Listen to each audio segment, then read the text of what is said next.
तो गाइस, बुद्ध काल के समय वैष्णवी राज्य में एक राजनीतिकी थी जिसका नाम था आम्रपाली। आम्रपाली एक अप्सरा समान सुंदर युवती थी। राजा बिंदुसार तक आम्रपाली की सुंदरता पर मोहित थे। क्या मंत्रीगण और क्या नगर की जनता, हर कोई आम्रपाली पर मंत्रमुग्ध था। आम्रपाली जब नगर में निकलती तो चारों ओर कोलाहल का माहौल हो जाता। क्या स्त्री क्या पुरुष, हर कोई आम्रपाली की एक झलक देखने को आतुर हो जाता। इसी समय काल में भगवान बुद्ध अपने 3 शिष्यों के साथ एक लंबी यात्रा पर थे। बीच में वर्षा ऋतु शुरू हो गई और उस वक्त बारिश में यात्रा करना इतना सरल नहीं हुआ करता था जितना आज। इसीलिए बुद्ध के शिष्यों ने वर्षा ऋतु में किसी एक जगह पर कुटिया बनाकर रहने का निश्चय किया। जिस जंगल में बुद्ध रुके वो वैशाली नगर की ही सीमा पर था। नगर में ये बात आग की तरह फैल गई कि बुद्ध नगर के पास ही वन में ठहरे हुए हैं। हर कोई बुद्ध के दर्शनों के लिए पहुंच रहा था।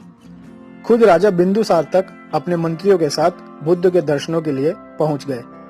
क्या राजा, क्या मंत्री, क्या आम जनता, नगर में ऐसा कोई घर न था जहां से बुद्ध के लिए कुछ न कुछ भेंट या उपहार न आ रहा हो।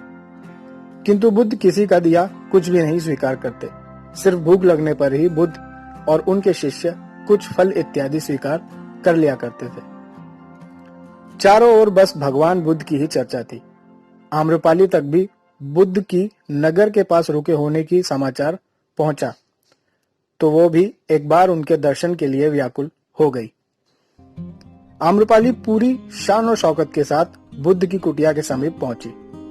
चारों ओर भीड़ जमा हो गई ये देखकर कि आम्रपाली भी बुद्ध के दर्शनों के लिए पहुंची हुई है।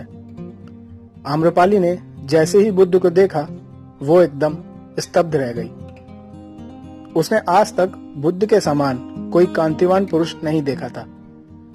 आम्रपाली ने बुद्ध से उसके घर में आकर आंगन में बैठकर भोजन करने का आग्रह किया, क्योंकि वो जानती थी कि शायद बुद्ध उसके घर के अंदर आने का निमंत्रण स्वीकार ना करें।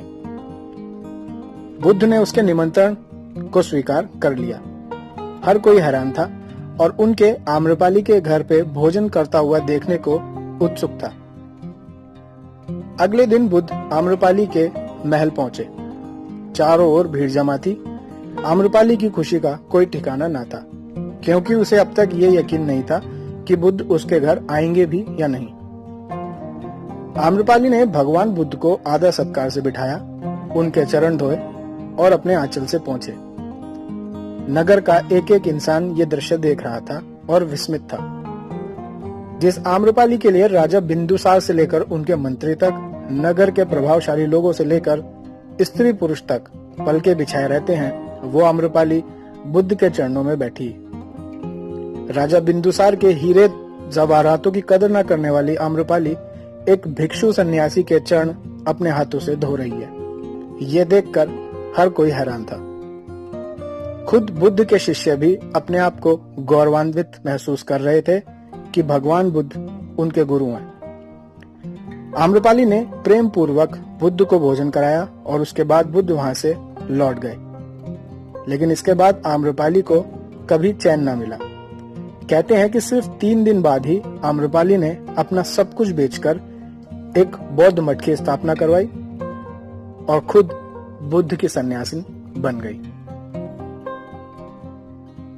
तो दोस्तों, अगर वीडियो अच्छी लगी हो तो लाइक जरूर करिएगा और भारद्वाज व्यूज जरूर सब्सक्राइब कर लीजिएगा, क्योंकि मैंने सोचा है कि इसी तरीके की ऐतिहासिक कहानियां अब भारद्वाज व्यूज चैनल पर लाया करूंगा। तो दोस्तों, जल्दी मुलाकात करता हूं आपसे एक नए सब्जेक्ट पर, एक नए कंटेंट पर। नॉलेजेबल फैक्ट्स और न्यूज वीडियोस भी बराबर आपको इसी चैनल पर मिलती रहेंगी।